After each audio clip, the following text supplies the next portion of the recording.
20 pull-ups, full lockout of the elbows and chin over the bar, I could probably get at least 15 to 20.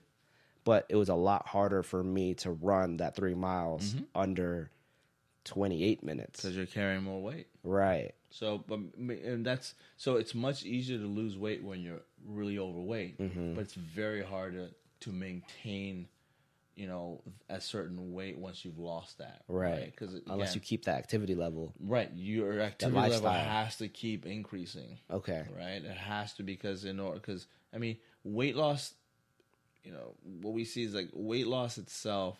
Most of it comes from just your metabolic expenses, right? The fitness stuff is great and all this stuff is great, but it only accounts for a fraction of the calorie expenditure necessary, right? So most of the calorie expenses are really your organs and basically to keep daily function, right? To keep you alive, right? The most of the energy is dedicated to that. Okay. And so that's why it's very hard to educate people on this, but that's why it's so important that you have a healthy lifestyle goal rather than this kind of zip and then abrupt, zipped and then abrupt shot. Because that doesn't create or foster that mindset, or doesn't train the body to get used to more weight. It just gets, hey, I've got to lose weight for this wedding. Right. Done. And then I just bounce right back, because you can't maintain that level beyond the wedding, right? So once you get back, done. All right, I'll shut things down.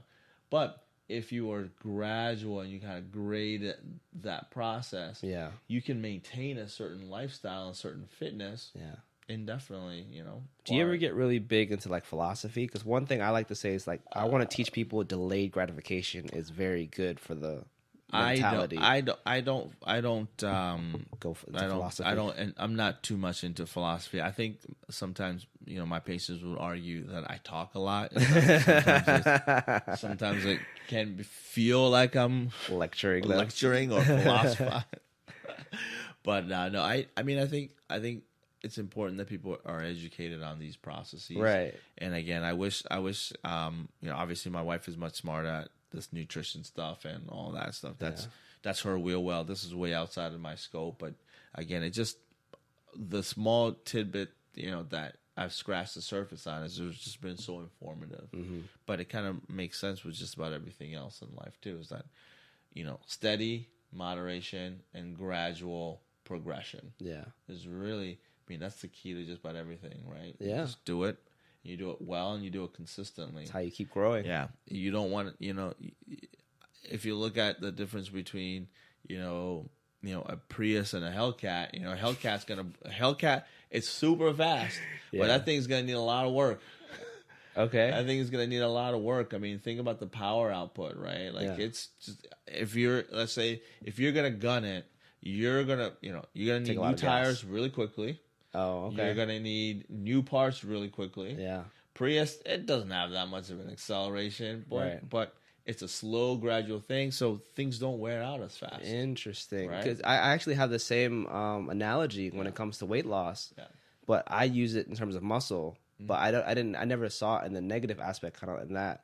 Because like when I tell people, or when normally it's like with females, like they don't want to get too bulky, but when they don't really have muscle in their body, you need muscle in order to burn calories. Yeah, like in a stable standpoint versus you right now, because now you think you're flabby, but you just need to have a greater BMR kind of thing. Yeah, I agree, and that's been a hard thing too to continue to educate people on that, because again, break stereotypes. That's the same process that we were talking about earlier, is that so many people are fed these lies about body work and exercise and strength and condition, that, oh man, you're going to get these bulky arms, or you're going to get these bulky legs, but that's not reality, but, and so it really, and this kind of comes into when, so what you're asking me earlier, what I'm working on is bone density work. A lot of my patients, they're really active. Yeah. Right? Super active. They're not like, hey, I've done nothing in my life.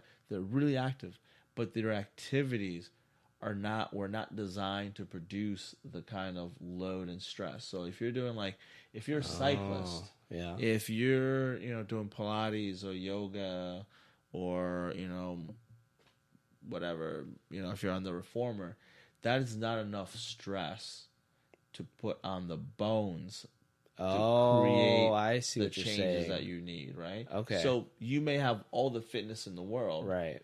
but you're still going to experience bone loss because you're not doing enough loading exercises. You've got to do and I don't mean spring loading, I don't mean band loading, I mean physical weight bearing exercises. Okay. So if you're not doing those things, you are not generating enough of a stimulus to actually trigger that response that I was telling you about, Wolff's Law. You're not generating enough stimulus to actually make those bones harder. So, a lot of times that's usually the biggest conflict I see with a lot of my patients. They'll say, well, I do Pilates, I do all this stuff. But they're not putting any weight. But you're not. So how am I osteopenic, or how do I have osteoporosis? Is that your most common injury or condition? No. That's just what I've been... I mean, that's recently a process that I've been working on for a long time with a functional medicine specialist, so it's just recently that things have just gotten really busy, and so it's been really interesting to kind of see the new literature that's coming out, the new information. So that's what I've been working on now, is really appreciating the new information and kind of again allowing myself to be more educated on the process, so that I can discuss that with my patients in a way that makes sense to them. So I would love to keep this going in terms of the conditioning of the knowledge, and keep this like a reoccurring subject. Absolutely. Because it kind of goes hand in hand into both of our worlds, where because I used to work at a running store, I used to find a lot of injuries mainly in the back for runners, but it's also because their weight load is on their legs, their lower extremities. And since they never do upper body movement, or they shy away from it because it also makes them slower or perceived slower because they're heavier. Yeah, I mean, muscle mass makes you heavier, and I think that's what you'll just everyone just has to reconcile that, right? That's the stress point you'll have to be okay with. Like, hey, here's some pros and cons to everything, right? And I think at the end of the day, the more we can get young people doing more weight bearing exercises, the better. Okay. And the sooner we can start to kind of change this process where more and more people are not suffering from this. And again, because most people who have osteopenia or osteoporosis, it's not like a disease where you're like, oh my God, I feel like I'm losing bone mass. Yeah. It's usually because I fell and I fractured like multiple areas at the same time. And then they go, oh, snap. No pun intended. you have really, really thin bones. You have really, really brittle bones. You're like, how could this be? Yeah. So again, it's not a condition that you can actually appreciate. Like, you don't wake up and go, oh my God, I think my bone density is questionable. Okay. That's not the case. It takes testing, but most of the time people find out literally the hard way. Okay. It's usually from a fall, or like, how did I fracture? I just fell from my chair to the floor. Yeah. How did I fracture my hip, or how did I fracture my shoulder, or how did I fracture my arm? So, and then they, through X-ray, and you can really see it. It's pretty opaque, and you just see how much bone loss. It's not as bright. And so they're like, well, we're gonna need to do a scan and make sure. So when you do a bone density scan, and then that's when it's confirmed that you have this disease, and so. But the disease itself it's underlying. You don't really feel anything until you really feel something. Okay, so now that gives me a very good selling point for me, actually. Yeah. So welcoming people into my powerlifting world. Not necessarily I want everyone to be a powerlifter and just increase your max. I just want everyone to hit a certain percentage of their body weight to their squat, bench, deadlift.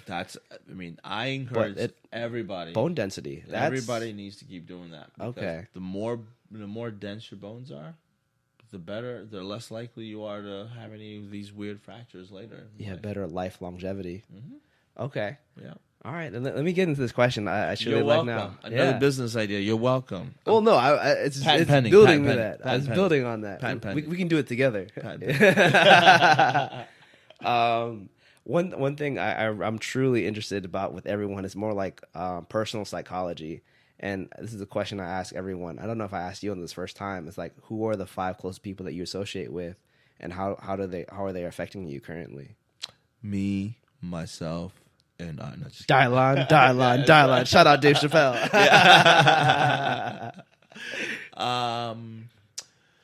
There are so many people that I coordinate with, but one is my mentor and my big brother almost. He's kind of like my big brother, and his name is David Fred, and he has a company down in Rockville that works on making prosthetics and orthotics. Oh wow!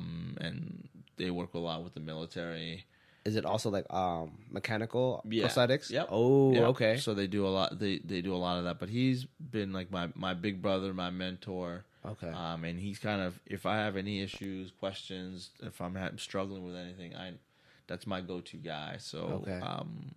So he's kind of my linchpin. And then I've got a few folks that are like former patients, but they're captains of industry, and they've been in industry for a long time. And so, in the physical therapy industry? Different, completely different. These are like Wall Street folks and power, big powerful people who have years of experience with international commerce or have run big companies. Okay. And so it's just been really great to develop a relationship with them. Obviously they started out as patients, but over time, and I remember when I was telling him I'm going to start my own practice, they gave me a lot of practical advice and really allowed me to kind of take that next step. So it's been great, almost 7 years now, later, to be able to still have conversations with them and being able to just kind of get on the phone and call them and talk about. By any chance, can you give like occupations of those? So you have one mentor. Yeah, so one is a prosthetist orthotist. Mm-hmm. The other is CEO. He was a former CEO of a big company in Virginia. Okay. And then the others are 2 physical therapists that they do a lot of research. They do a lot of work on evidence-led research on how to increase overall patient compliance. Okay. How to create retention. Yeah. Not necessarily retention, but how to create this kind of we call a therapeutic alliance. Okay. Right. A positive therapeutic alliance. So they just and they also go in quite a bit on managing chronic pain, etc. So they're people that I look at a lot of their research, I look at a lot of the content. So they curate a lot of research, meaning that they spend an inordinate amount of time reading all the research and combing through all the research that's coming out from in the physical therapy field, and they kind of collate it into a nice digestible chunks, and they post that digestible information.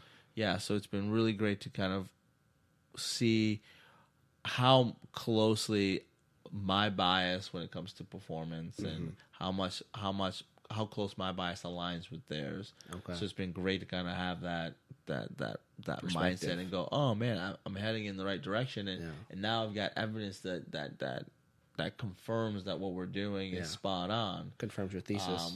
So it's been really great to kind of have that. But there's just a lot of reading, and I do obviously a lot of self-improvement, a lot of reading, pulling up a lot of research articles, and sifting through the research and making sure, is it legit research, is it crap research, so it's a lot of work, because you got to do your due diligence, and you got to make sure that the information that you're getting is accurate, right? It's not just fluff.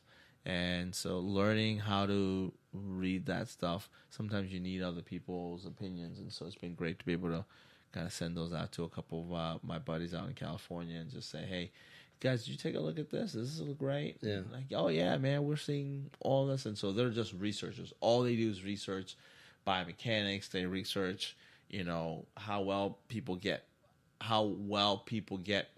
after physical therapy, what type of physical therapy is most effective, what type of treatment protocols are most effective. Yeah. And so this is where we get a lot of this new information about how, a foam rolling or the Theragun, these are really low-hanging fruit. These are not really therapeutic. They're much more effective therapies and therapeutic benefits, then these are temporary things. And so how we all determine that isn't just because we feel that that's what it is. There's